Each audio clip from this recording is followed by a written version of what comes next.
Rindu kami padamu ya Rasul, rindu tiada terperi.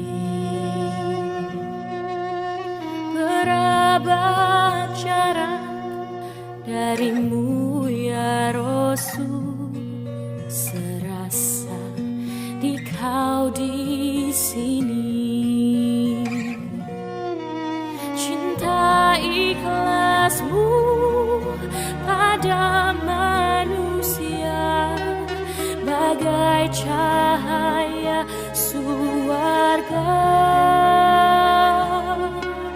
Dapatkah kami membalas cintamu secara bersahaja? Rindu kami padamu ya Rasul, rindu tiada terperi. Berapa jarak darimu ya Rasul, serasa di kau di sini.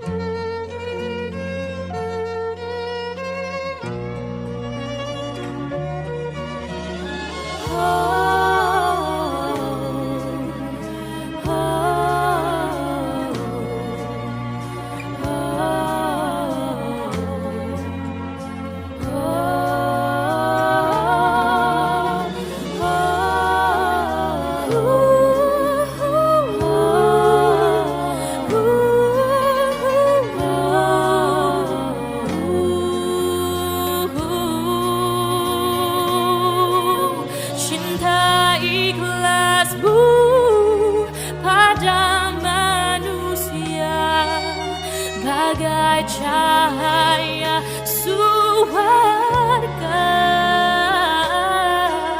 dapatkah kami membalas cintamu secara bersahaja?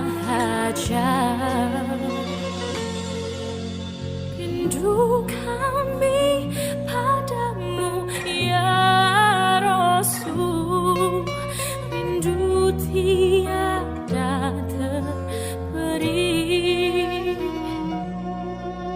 Berapa jarak darimu ya Rasul, serasa di kau di sini,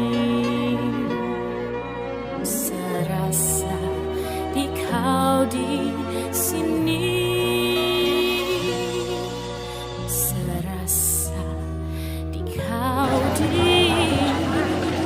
Innal hamdalillah nahmaduhu wa nasta'inuhu wa nastaghfiruh wa na'udzu billahi min shururi anfusina wa sayyiati a'malina may yahdihillahu fala mudhillalah wa may yudhlil fala hadiyalah. Asyhadu an la ilaha illallah ar-rahmanir rahim wa asyhadu anna Muhammadan abduhu wa rasuluhu amma ba'd. Ikhwatu iman jamaah pengajian Ahad yang dimuliakan Allah Subhanahu wa taala. Alhamdulillah, puji dan syukur kita haturkan kehadirat Allah Subhanahu wa taala yang dengan rahman dan rahimnya, alhamdulillah di pagi hari ini kita kembali bisa berkumpul menghadiri pengajian Ahad di Masjid PP Persis Jalan Perintis Kemerdekaan nomor 2. Mudah-mudahan Ibu dan Bapak sarehat sadayana, Bapak Ibu. Mudah-mudahan sarehat sadayana upami aya nu teu damang, mudah-mudahan ku Allah diangkat panyawatna, anu aya kaperyogian sing dilancarkeun, anu gaduh hutang sing tiasa kabayar. Baik, seperti biasa kalau MC asli baru berpantun ya. Berlibur ke Paku Haji, tak lupa berbekal roti, rajin-rajinlah mengaji agar hidup lebih berarti. Bunga mawar, bunga melati diikat sama benang. Kalau hidup sudah berarti, hati akan terasa tenang. Kejati mau berenang, habis berenang minum susu. Bila hati sudah tenang, ibadah pun terasa khusyuk. Motong kayu dengan gergaji, habis motong pasang kanopi. Kepiada mau mengaji, bukan mau merokok dan ngopi.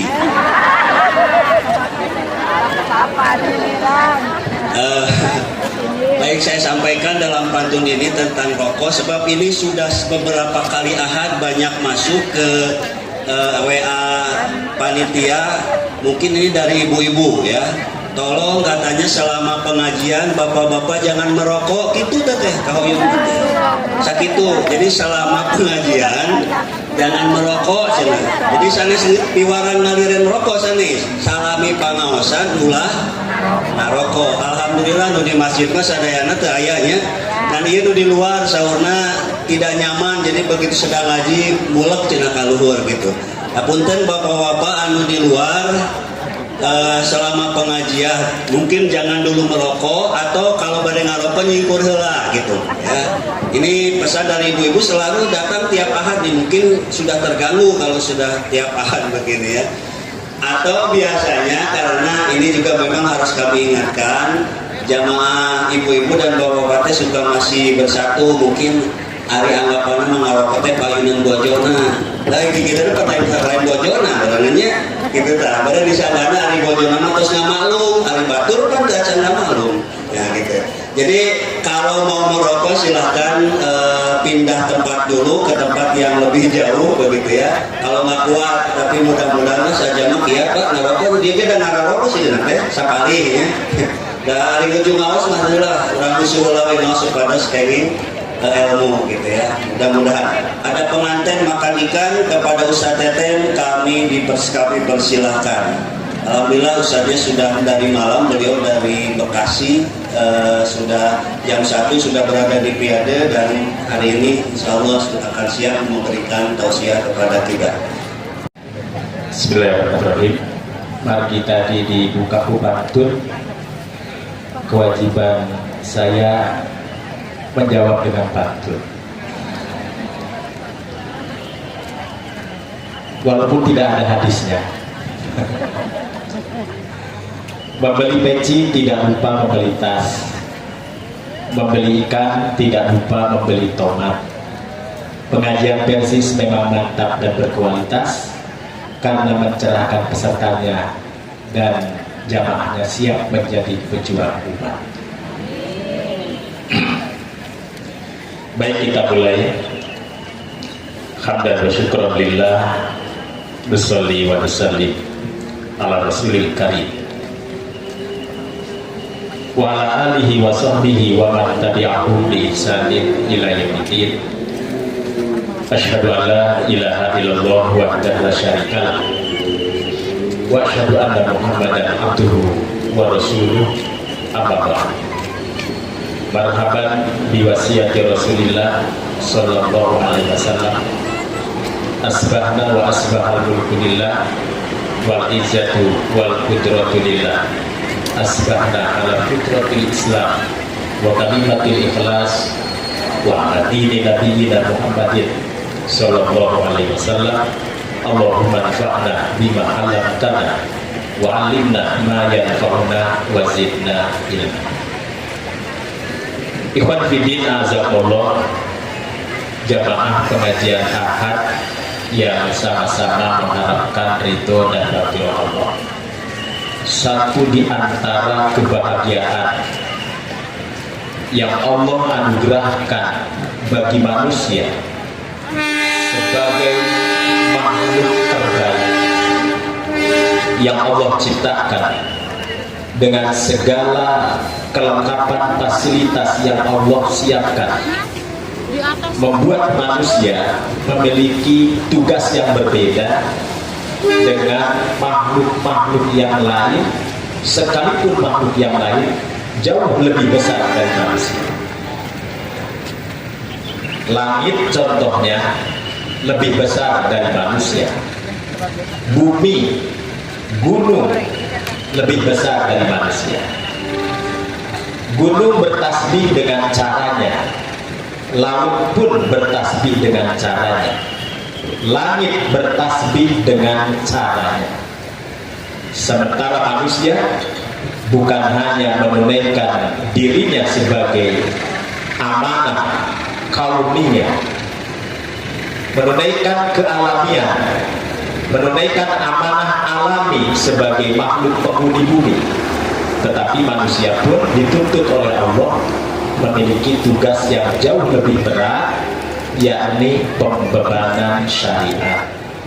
Pembebanan syariat inilah yang tidak diberikan kepada makhluk-makhluk lain. Oleh karena itu, kenapa Al-Hafidz Imam Ibnu Katsir, ulama buhun dalam ilmu tafsir, dengan tafsir yang sangat terkenal, tafsir Al-Qur'anil Adzim, beliau berkomentar, yukhbiru ta'ala annahu yusabbihu man fis samawati wal ardh,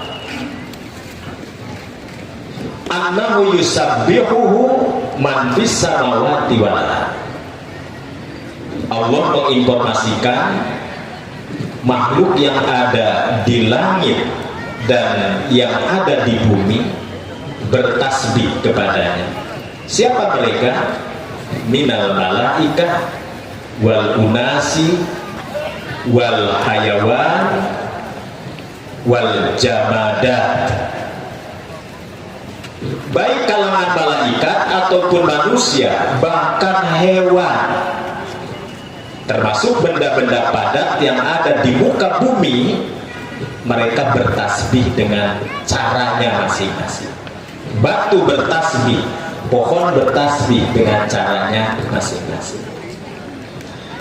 Oleh karena itu sangat wajar mereka tidak sanggup mengemban amanah, karena Allah juga tidak memberikan fasilitas lebih untuk mereka.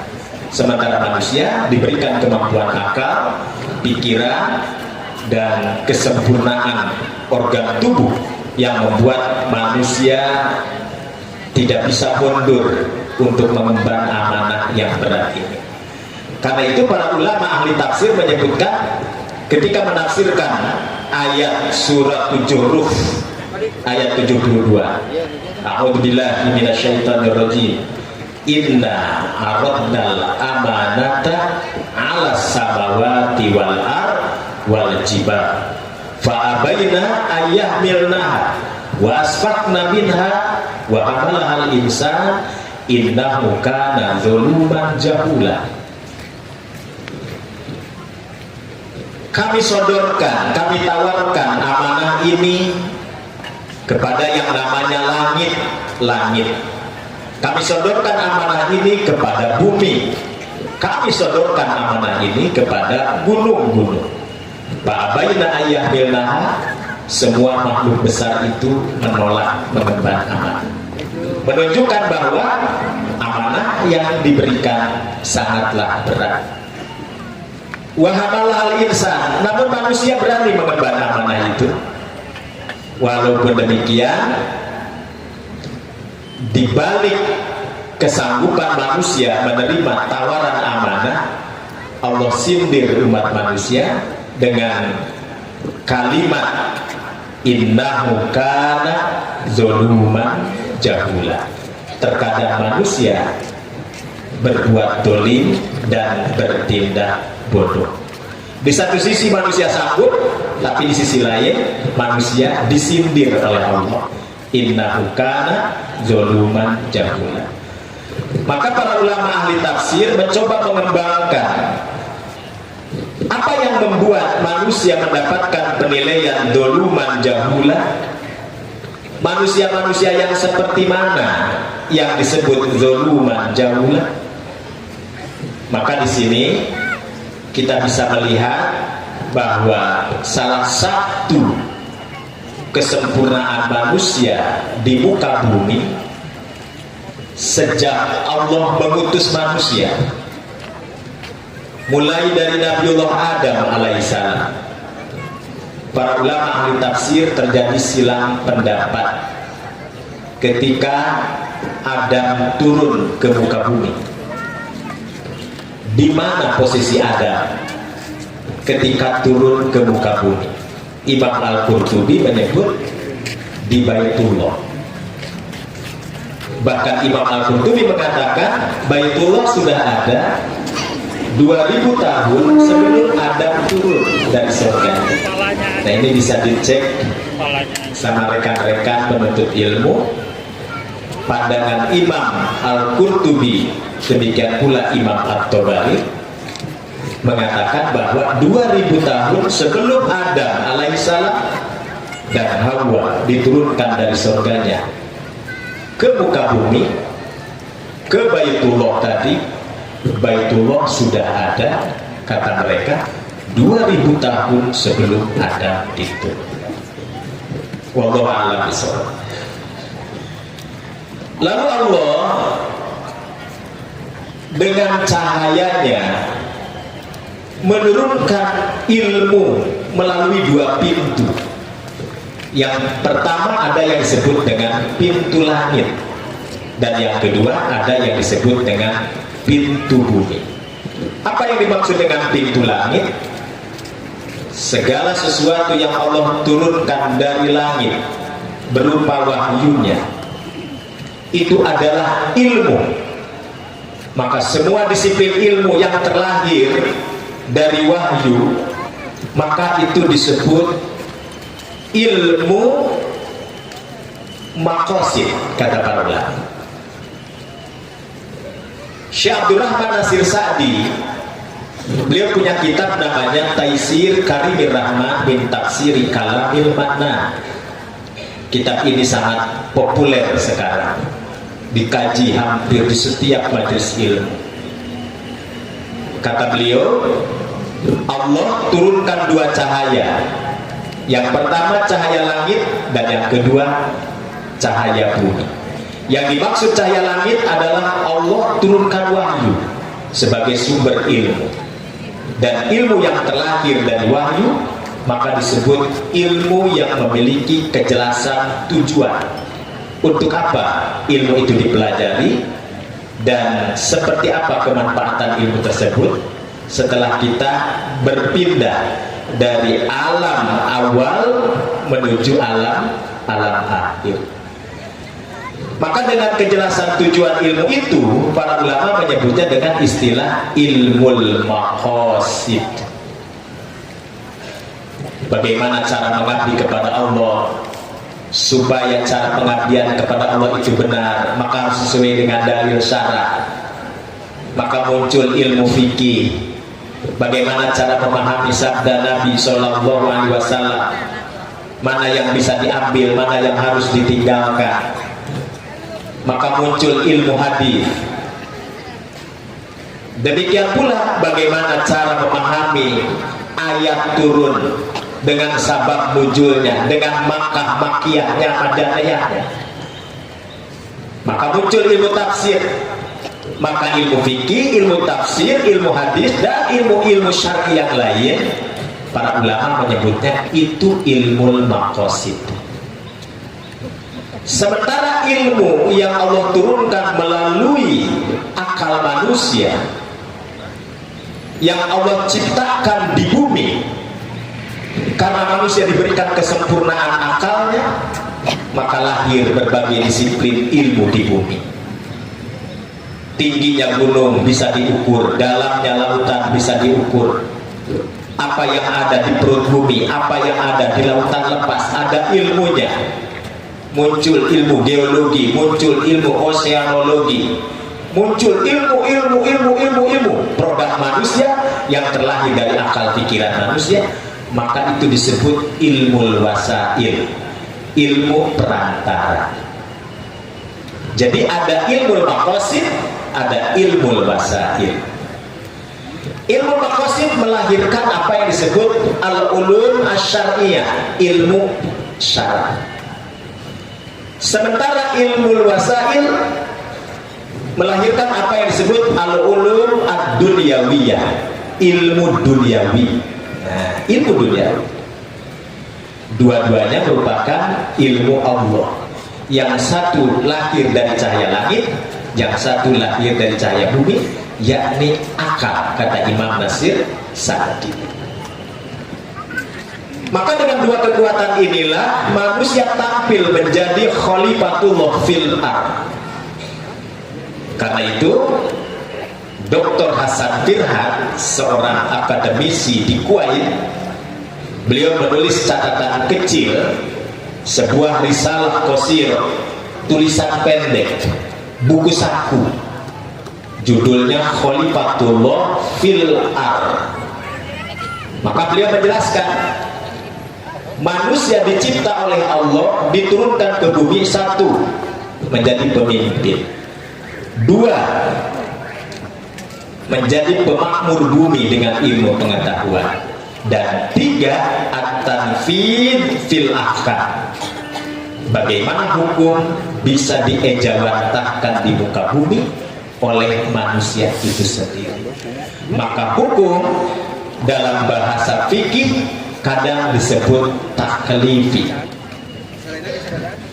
Zat yang menurunkan hukum disebut mukallif, dan manusia yang sudah memiliki beban hukum disebut mukallaf.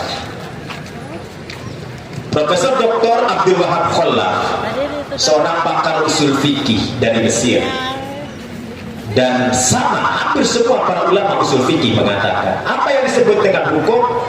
Khitabullahi ta'ala al-muta'alliqatu bi af'alil mukallafin. Yang disebut hukum adalah komunikasi Allah. Komunikasi Allah yang berhubungan dengan perbuatan orang-orang yang mendapatkan pembebanan hukum syariat. Oleh karena itu, Imam Asy-Syaukani, Imam Ibnu Katsir, dan imam-imam ahli tafsir yang lain menyimpulkan bahadihil amanah, yakni al-amanatus syar'iyyah, amanatul udma, at-taqlifus syar'i, kata mereka. Maka yang dimaksud amanat di sini adalah pembebanan syariat, hukum syara yang tidak dilakukan oleh makhluk lain tetapi dilakukan oleh manusia. Iwan Fidin Azakumullah. Maka di sini dijelaskan seperti disampaikan oleh sahabat Anas bin Malik radhiyallahu anhu. Kata Anas bin Malik radhiyallahu anhu, kami pernah mendengarkan khutbah Rasulullah sallallahu alaihi wasallam. Khotobana Nabiullah sallallahu alaihi wasallam. Tsumma yaqul, Nabi berpesan kepada kami betapa pentingnya manusia berpegang teguh pada amanah, sampai-sampai Nabi mengatakan, la imana liman la amanatalah. Tidak sempurna iman seseorang tanpa dia menunaikan amanah. Waladina liman la ahdalah.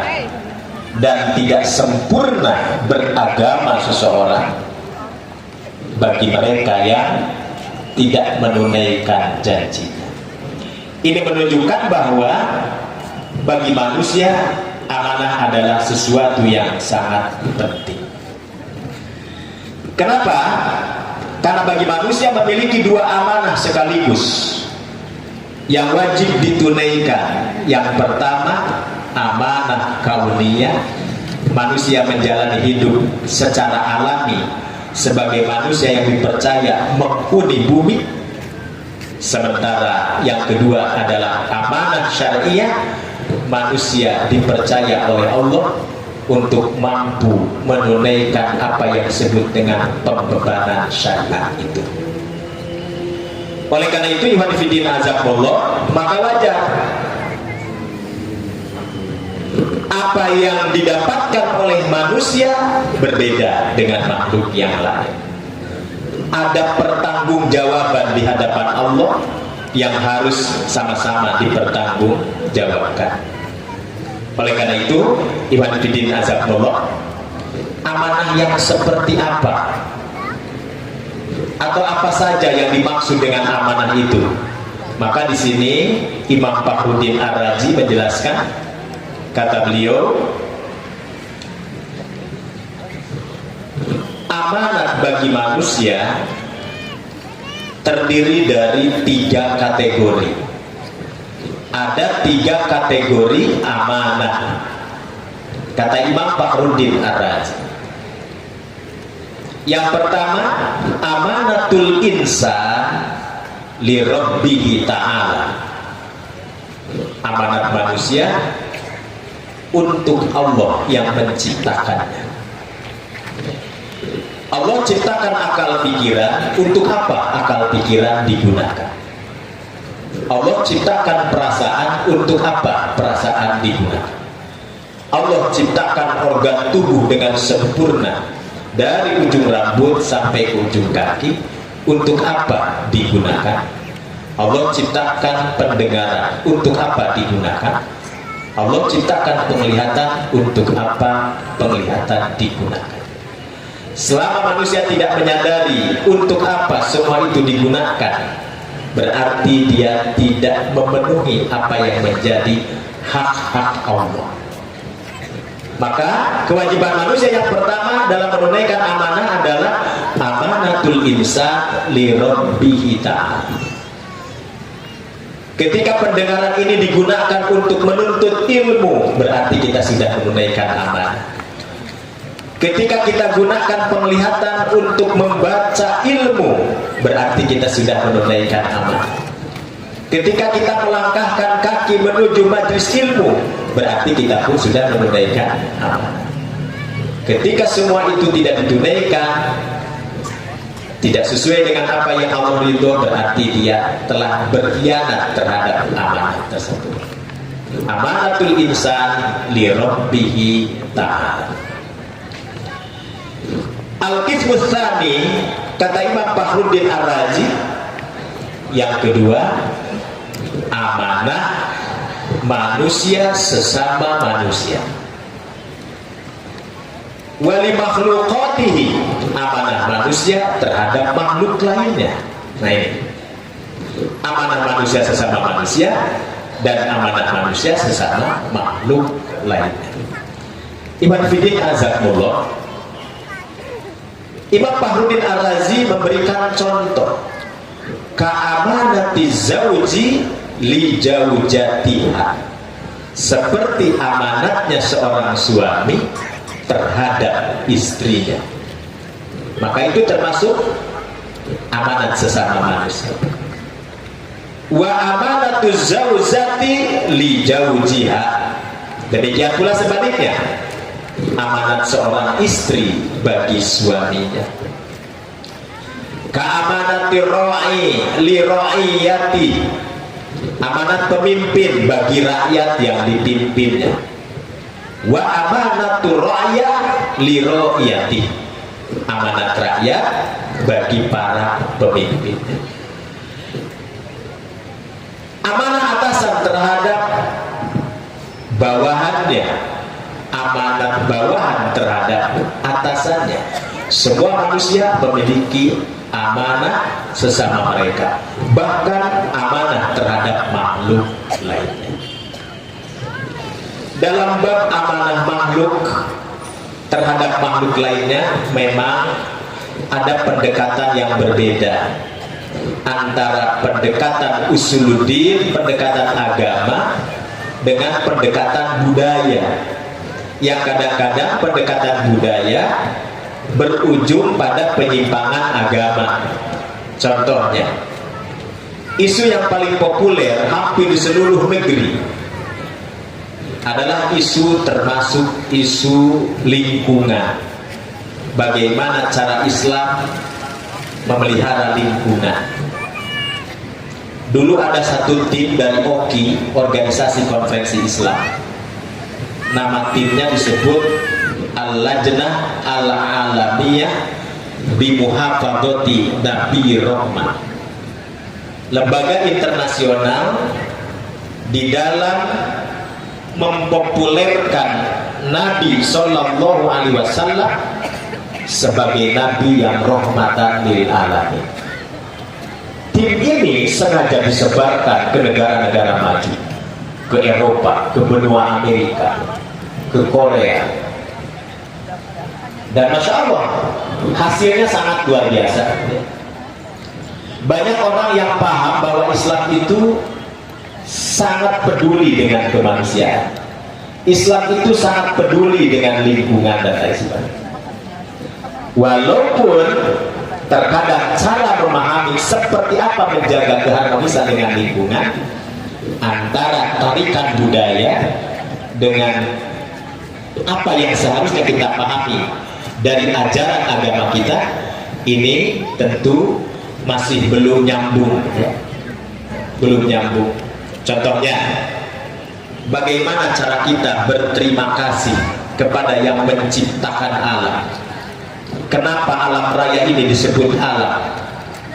Kata Imam As-Suyuti, fal muradu bil alam li'annahu mustaqul minal alam. Kenapa alam raya ini disebut dengan alam? Karena istilah alam itu sendiri berawal dari kata alamah. Apa arti alamah? Tanda. Tanda apa? Adanya tanda kehidupan. Ada tandanya kehidupan berarti ada yang menghidupkan. Siapa yang menghidupkan? Rabbul Alamin. Alam semesta disebut alam, yang menciptakan alamnya adalah Rabbul Alamin. Ini kata Imam As-Suyuti. Oleh karena itu keliru kalau kita ingin berterima kasih atas anugerah yang melimpah, hasil palawija melimpah, hasil tani melimpah. Kita sering mendengar ada pesta, pesta laut, sedekah laut. Itu apa? Dalam rangka apa? Berterima kasih kamu ngagegeh laut. Kenapa harus berterima kasih ke laut? Laut itu makhluk, ada yang menciptakannya. Jadi berterima kasihnya ke siapa? Kepada yang menciptakan. Allah ciptakan hutan. Hutan mengandung banyak hal kemanfaatan bagi manusia. Maka ketika kita ingin berterima kasih, bukan berterima kasih kepada hutan atau kepada penghuni hutan, tetapi kepada yang menciptakan hutan itu sendiri. Jadi kata Imam Suyuti bahwa kenapa disebut alam ini alam raya? Karena punya makna alamah. Alamah artinya tanda. Tanda-tanda adanya kehidupan menunjukkan ada zat yang menghidupkan. Dulu orang tua kita, Allah yarham, Dr. Muhammad Nasir, di awal-awal peralihan masa Orde Lama ke Orde Baru, beliau menasihatkan kepada para aktivis, para duat ilallah. Kata beliau, ada 4 tantangan dakwah di depan mata. Waktu itu beliau menyebutkan 1, sekularisme. 2, beliau menyebutkan kristenisasi. 3, beliau menyebutkan ateisme. Dan 4, beliau menyebutkan nativisme. Nah ini nativisme. Baru 4 dulu. Dulu belum zaman istilah liberalisme dulu. Dulu belum zaman, belum makanya istilah pluralisme dulu. Baru 4 yang dikenalkan oleh Pak Hans. Bagaimana kaum muslimin bisa menghadapi paham sekularisme? Bagaimana kaum muslimin bisa menghadapi gerakan kristenisasi? Bagaimana kaum muslimin bisa menghadapi gerak lajunya gelombang dahsyat ateisme? Dan yang keempatnya, bagaimana kaum muslimin bisa menghadapi gerakan nativisme? Kita tahu nativisme adalah satu pandangan falsafah yang kembali kepada alam. Bagaimana kita bisa menjaga keharmonisan dengan alam? Bagaimana manusia bisa memperlakukan alam? Kita setuju kalau yang dimaksud bagaimana memakmurkan alam ini dengan ilmu pengetahuan, dengan sesuatu yang bermanfaat dan saling menguntungkan. Keuntungan bagi manusia, dan keuntungan bagi alam itu sendiri. Tapi bukan bergeser, ya, bukan bergeser kepada sesuatu yang bisa jadi berujung pada kesyirikan kepada Allah Subhanahu wa Ta'ala. Nah, ini yang disebut dengan nativisme. Bapak Ibu bisa baca tulisan saya, judulnya Ancaman Nativisme dan Tantangan Akidah, ya. Jadi Bapak Ibu tinggal klik madrasahabib.com, judulnya Ancaman Nativisme, ya. Artinya apa?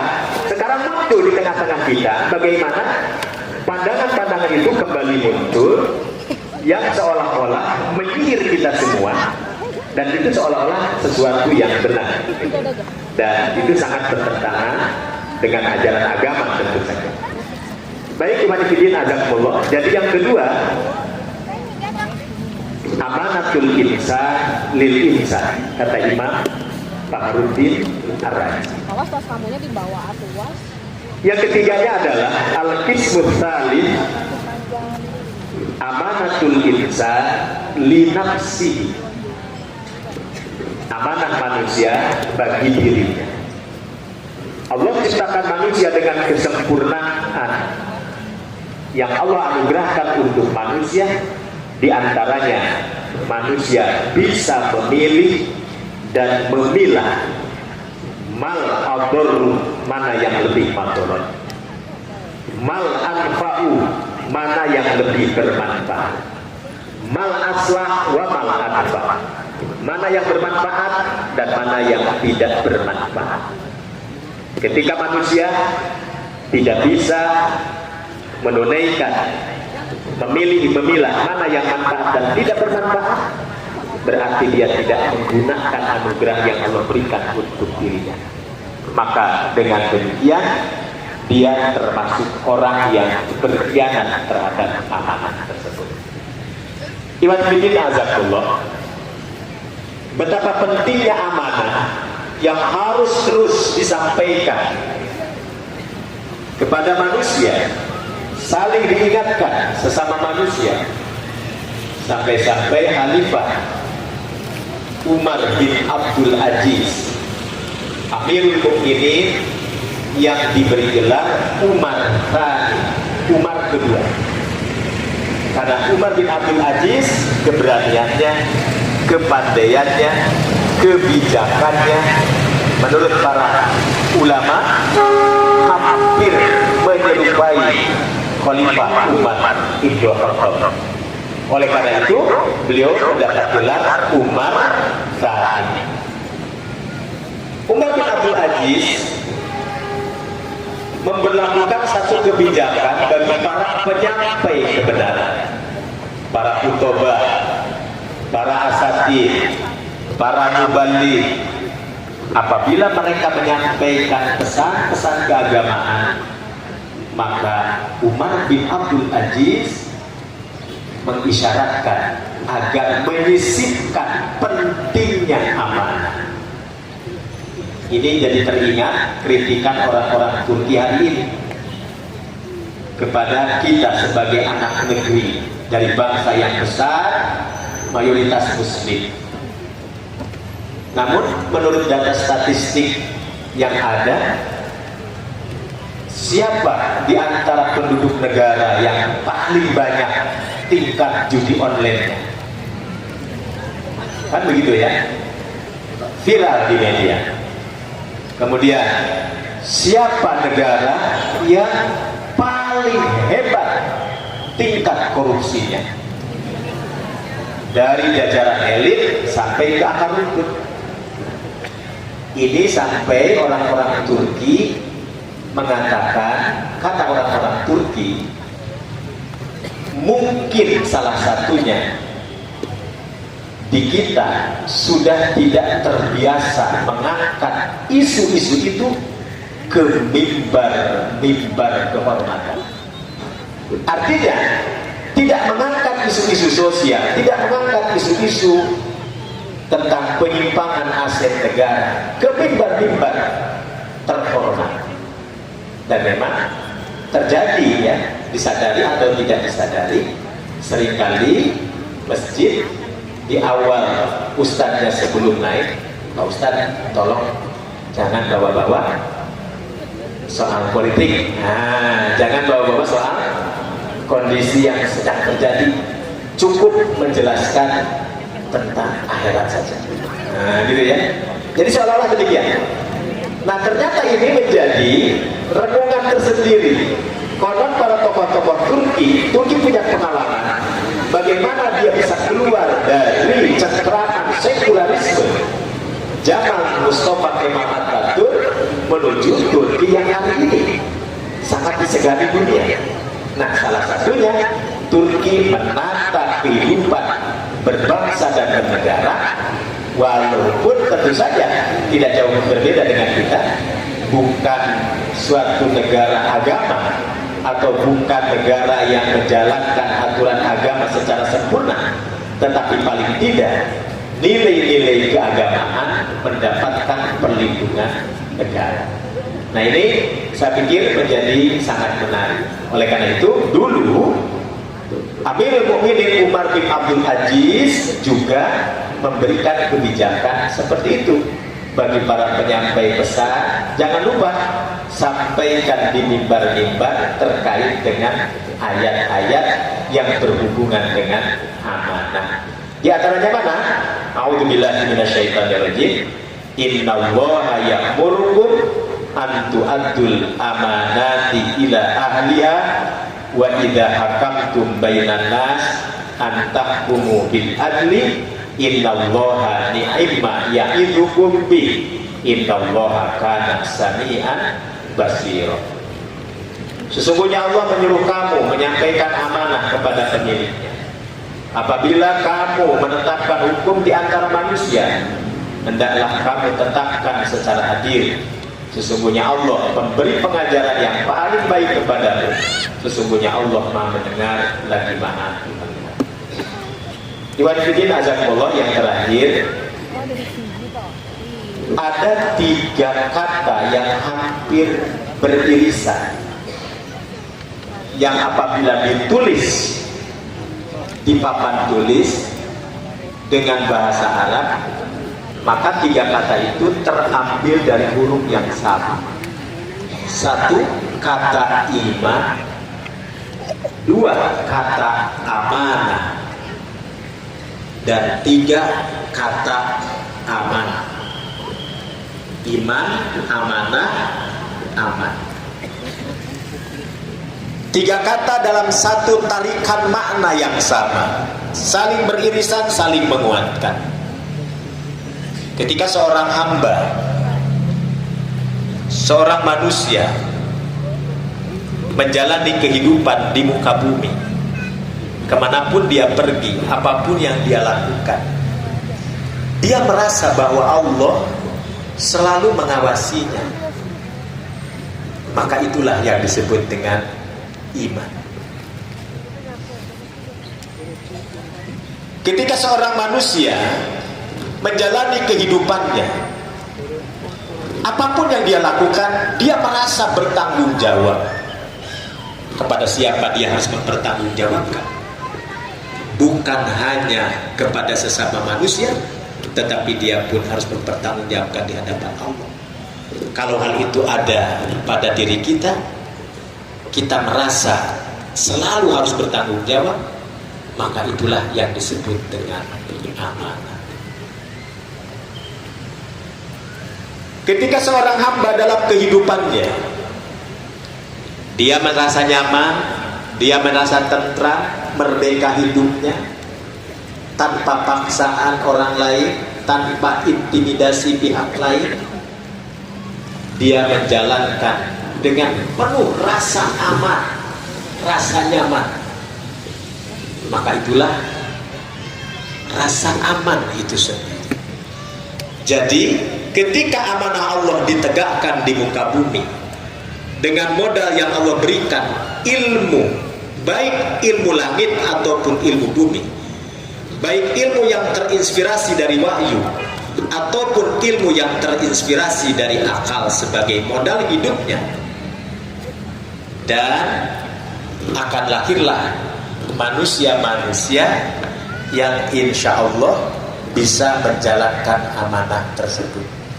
Maka mudah-mudahan Allah Rabbul Alamin menjadikan kita semua menjadi manusia-manusia yang amanah, mempertanggungjawabkan apa yang kita lakukan. Kita merasa nyaman melakukan segala sesuatu dengan penuh iman dan dengan penuh rasa amanah. Maka dengan demikian, inilah barangkali hikmah yang bisa kita petik dalam kesempatan pagi yang cerah ini. Mudah-mudahan Allah senantiasa memberikan jalan terang untuk kita semua. Iwan Fidin Azakumullah, dipersilakan untuk mengkritisi atau menambahkan atau mungkin menguatkan. Aku lupa lihada wa astagfirullah li walakum. Wassalamualaikum warahmatullahi wabarakatuh. Rindu kami padamu ya Rasul, rindu tiada terperi. Berabad jarak darimu ya Rasul, serasa di kau di sini. Cinta ikhlasmu pada manusia bagai cahaya surga. Dapatkah kami membalas cintamu secara bersahaja? Rindu kami padamu ya Rasul, rindu tiada terperi. Berabad jarak darimu ya Rasul, serasa di kau di sini.